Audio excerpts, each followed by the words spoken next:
কই আমি green tea খাই, আমি রেড টি খাই না। আমার তো এরা মনটা কইতিস যে এর বুকির পাতাটা একটু চটকা নিতে পারতাম কলিজাটা খানিক সময়। তো একটা কথা শেয়ার করতাম আর কি আপনাদের সাথে। এই কথাটা শেয়ার না করলে ভালো লাগতেছে না, মনের মধ্যে আনসান আনসান করতেছে। তো কথাটা হচ্ছে কি যে কিছু কিছু মানুষের পরিবর্তন দেখলে মনে করেন যে একদম চোখ মানে কপালে ওঠার মতো। এই জিরাম ধরেন আমাকে বাড়ির পাশে মানে বাড়ির পাশে বলতে একেবারে বাড়ির পাশে না, একটু দূরে কিন্তু ভালো পরিচিত। তার সাথে বেশ অনেক দিন চলেছি, আমাদের থেকে একটু বয়সের বড়। তো সে আজ 6 বছর মতো বাইরে থাকে বলতে দেশের বাইরে না, দেশের ভিতরে থাকে, ঢাকায় থাকে। তো সে যে ওয়েল এডুকেটেড বিষয়টা কিন্তু এরকম না, কিন্তু গতবার ছুটিতে যখন বাড়ি গেলাম তার সাথে মানে আমাদের বাজারে একটু দেখা হলো। তো বাজারে দেখা হওয়ার পরে মানে আর কি পরোটা খাইতে বসলাম আর কি।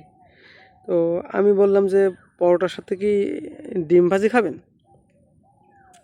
অর্ধেক কি উনি কইতেছ কি, আমি তো ডিম আমলেট খাই না, না সরি ভুল হয়েছে, আমি তো এগ মামলেট খাই না, আমার এটাতে কেমন একটা বমি বমি ভাব আসে। আমি বলছি কার সারিস বাড়ি, তুই কাদামাটি চটকায় কুল পাতিস না, তুই এমন শহরের তাই এসে তুই করতেছিস যে এগ অমলেট খাই না। হ্যাঁ, তুমি কি বাড়ার ভালোই পড়েছো যে তুমি এখন এগ অমলেট খাও না। আচ্ছা গেল। আচ্ছা পরোটা খালাম, তো চার দোকানে গিয়ে বললাম যে কি রং চা খায় না দুধ চা? কই আমি গ্রিন টি খাই, আমি রেড টি খাই না। আমার তো এরা মনটা কইতিস যে এর বুকির পাতাটা একটু চটকা নিতে পারতাম কলিজাটা খানিক সময়। উনি করছে যে আমি রেড টি খাই না, আমি গ্রিন টি খাই। কদিন আগেও মানে যখন বাইরে যাওয়ার আগেও কিন্তু কাদা ছটকায় কুল পেতো না, মাঠে ধান কেটে কুল পেতো না।